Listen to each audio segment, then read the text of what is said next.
ভারতের ঠিক দক্ষিণ পূর্বে অবস্থিত দক্ষিণ এশিয়ার একটি দ্বীপরাষ্ট্র শ্রীলঙ্কা। প্রাচীন ধ্বংসাবশেষ, সমুদ্র সৈকত এবং আশ্চর্যজনক কর্মজীবনের বাইরেও এই দেশের অনেক বিষয় জানার বাকি রয়েছে। দেখে হয়তোবা মনে হতে পারে এটি একটি গরিব দেশ, কিন্তু বাস্তবে এমনটা নয়। শ্রীলঙ্কার পর্যটন, প্রাকৃতিক সৌন্দর্য, ইতিহাস, ঐতিহ্য, ধর্মীয় স্থান এবং অজানা অনেক কিছুই আছে যা আমরা লাবণ্যের আজকের ভিডিওতে জানতে পারবো। তাহলে চলুন শুরু করা যাক আমাদের আজকের ভিডিওটি। শ্রীলঙ্কার অফিসিয়াল নাম হচ্ছে গণতান্ত্রিক সমাজতান্ত্রিক প্রজাতন্ত্রী শ্রীলঙ্কা। শ্রীলঙ্কা এশিয়ার এমন একটি দেশ যে দেশে কোনো রাজা নেই। অতীতে এদেশে একটি রানী পুরো দেশ রাজত্ব করেছে। পৃথিবীতে সবচেয়ে প্রথম মহিলা প্রধানমন্ত্রী হয়েছিল শ্রীলঙ্কায়। একটা সময় দক্ষিণ ভারতের রাজা এই দেশ হাতিয়ে নেয় এবং এই দেশকে তার আয়ত্তে নিয়ে নেয়। ১৬শ শতাব্দীতে পর্তুগালের কিছু ব্যবসায়ী শ্রীলঙ্কাতে আসে ব্যবসার জন্যে। তখন তারা শ্রীলঙ্কার রাজধানী পরিবর্তন করে ক্যান্ডিকে রাজধানী বানিয়ে দেয় এবং এই দেশের নাম রাখে সেইলাও। ১৯৫৬ সালে এই দেশ হল্যান্ড আয়ত্ত করে নেয়। এরপরে ১৪০ বছর পর ভারতের মতো ব্রিটিশরা শ্রীলঙ্কা দখল করে এবং রাজত্ব শুরু করে। যখন আমাদের পাশের দেশ ভারত স্বাধীন হয়, সেই সময় শ্রীলঙ্কাও মুক্তি পায় ব্রিটিশদের কাছ থেকে। ভারতের স্বাধীনতার ১ বছর পরে শ্রীলঙ্কা তাদের স্বাধীনতা ঘোষণা করে।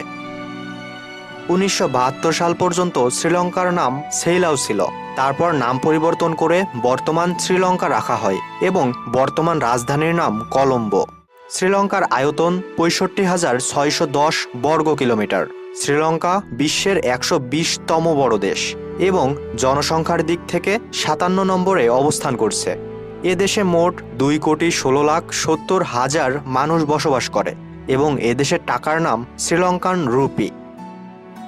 প্রাচীনকালের কথা যদি বলি, তাহলে শ্রীলঙ্কার সব মানুষ হিন্দু ধর্ম পালন করত, কিন্তু কালের বিবর্তনে ধীরে ধীরে এখানে সবাই বৌদ্ধ ধর্ম পালন করেন। বর্তমানে এখানের ৭০% মানুষ বৌদ্ধ ধর্মের অনুসারী আছেন এবং ১২% মানুষ হিন্দু ধর্ম, ৯% মানুষ মুসলিম ধর্ম এবং বাকি মানুষ খ্রিস্টান ও অন্যান্য ধর্ম পালন করে। আপনারা হয়তো অনেকেই জানেন না, শ্রীলঙ্কাতে ওই পাহাড় অবস্থিত যে পাহাড়ে হজরত আদম আলাইহিসসালামকে প্রথম অবতরণ করা হয়। এই পাহাড়ের চূড়ায় একটি পায়ের ছাপ আছে, যার দৈর্ঘ্য ৫ ফুট ৭ ইঞ্চি এবং প্রস্থ ২ ফুট ৬ ইঞ্চি। বৌদ্ধ ধর্মের মানুষ বিশ্বাস করেন এই পদচিহ্নটি গৌতম বুদ্ধের। হিন্দুরা বিশ্বাস করেন এই পদচিহ্নটি তাদের দেবতা শিবের এবং মুসলমান ও খ্রিস্টানরা বিশ্বাস করেন এটি পৃথিবীর প্রথম মানব আদম আলাইহিসসালামের। শ্রীলঙ্কার এডুকেশনের কথা বলতে গেলে এশিয়ার মধ্যে সবচেয়ে শিক্ষিত মানুষ এই দেশেরই মনে করা হয়। এই দেশে ছেলেদের তুলনায় মেয়েরা বেশি শিক্ষিত এবং সব মিলে প্রায় ৯৬.৩% শিক্ষিত মানুষ রয়েছে এই দেশে। উচ্চশিক্ষার জন্য এদেশে ২০টি বিশ্ববিদ্যালয় রয়েছে। শ্রীলঙ্কার রেডিও স্টেশনকে পুরো পৃথিবীর সবচেয়ে পুরাতন রেডিও স্টেশন মানা হয়। ইউরোপে রেডিও স্টেশন চালু হওয়ার ৩ বছর আগে শ্রীলঙ্কায় রেডিও স্টেশন চালু হয়।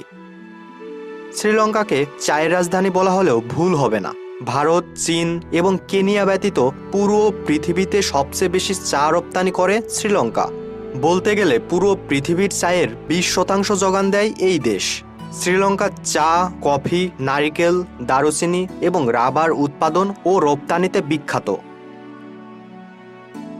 সিংহকে শ্রীলঙ্কার জাতীয় পশু মনে করা হয়। এর জন্য আপনি শ্রীলঙ্কার পতাকায় একটি সিংহের অবস্থান দেখতে পাবেন।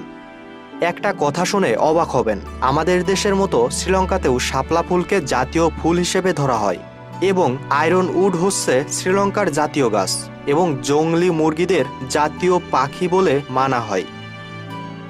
বর্তমান শ্রীলঙ্কাতে রয়েছে প্রায় ২০,০০০-এর মতো হাতি, যেটা হয়তোবা পৃথিবীর কোনো দেশে পাবেন না। একটা অবাক করার মতো বিষয় হচ্ছে, আপনি যদি শ্রীলঙ্কায় কাউকে হত্যা করেন তাহলে আপনার ফাঁসি হতে পারে, আবার নাও হতে পারে, কিন্তু আপনি যদি কোনো হাতি হত্যা করেন তাহলে আপনার অবশ্যই মৃত্যুদণ্ড দেয়া হবে। শ্রীলঙ্কাতে ২২টি ন্যাশনাল পার্ক রয়েছে, যেটা শ্রীলঙ্কার ২৬% এলাকা জুড়ে রয়েছে। এই দেশের সবচেয়ে জনপ্রিয় খেলা হচ্ছে ক্রিকেট এবং ক্রিকেট খেলাকেই সবচেয়ে বেশি প্রাধান্য দেয়া হয়। তবে এই দেশের জাতীয় খেলা কিন্তু ক্রিকেট নয়, সেটা হলো ভলিবল। শ্রীলঙ্কায় পৃথিবীর সবচেয়ে পুরাতন গাছের অবস্থান আছে বলে ধারণা করা হয়, যার বয়স ২,০০০ বছরেরও বেশি। এদেশে মানুষের গড় আয়ু 69.9%, যা পুরো পৃথিবীর তুলনায় গড়ে 10% বেশি। এই দেশে সবচেয়ে বেশি যে ভাষা ব্যবহার করা হয় তা হচ্ছে সিংহালা ল্যাঙ্গুয়েজ। এরপরে সবচেয়ে বেশি ব্যবহারকারী ভাষা হচ্ছে ইংরেজি এবং তামিল। শ্রীলঙ্কাতে অনেক ওয়াটারফল বা ঝর্ণা রয়েছে এবং পুরো শ্রীলঙ্কার বিদ্যুৎ এই ঝর্ণাগুলো থেকেই তৈরি করা হয়। দক্ষিণ এশিয়ার মধ্যে সর্বপ্রথম শ্রীলঙ্কায় 3G এবং 4G এর ব্যবহার শুরু হয়। আজকের বলিউডের জনপ্রিয় একজন নায়িকা জ্যাকুলিন ফার্নান্দেজ, যার জন্ম হয়েছে এই শ্রীলঙ্কায়। আপনি কম খরচে যদি সুন্দরতম কোনো দেশে যেতে চান, তার মধ্যে শ্রীলঙ্কা অন্যতম একটি সুন্দর দেশ হতে পারে। সারি সারি হাজার হাজার নারিকেল গাছ, সমুদ্রের পানি সহ আরও অনেক প্রাকৃতিক সৌন্দর্যের আনন্দ আপনি এই দেশ থেকে নিতে পারবেন।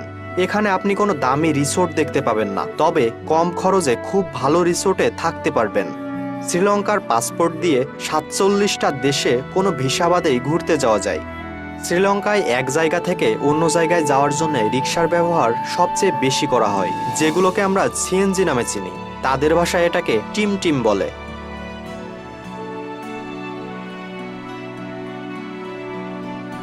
বন্ধুরা, এই ছিল শ্রীলঙ্কা নিয়ে আমাদের আজকের ভিডিও। আপনি হয়তোবা এই তথ্যগুলো আজকের আগে কখনোই শোনেননি। এর মধ্যে কোন বিষয়টি আপনার সবচেয়ে বেশি ভালো লেগেছে তা অবশ্যই কমেন্ট বক্সে কমেন্ট করে জানান। আপনার যদি লাবণ্যের আজকের ভিডিওটি ভালো লেগে থাকে তাহলে অবশ্যই ভিডিওটিতে একটি লাইক দিবেন। আমাদের চ্যানেলে আপনি যদি প্রথমবার হয়ে থাকেন তাহলে অবশ্যই আমাদের চ্যানেলটিকে সাবস্ক্রাইব করে বেল আইকনটি প্রেস করে রাখবেন এবং পরবর্তীতে কিসের ভিডিও দেখতে চান সেটা অবশ্যই আমাদেরকে কমেন্ট করে জানাবেন। এতক্ষণ লাবণ্যর সাথে থাকার জন্য আপনাকে অসংখ্য ধন্যবাদ।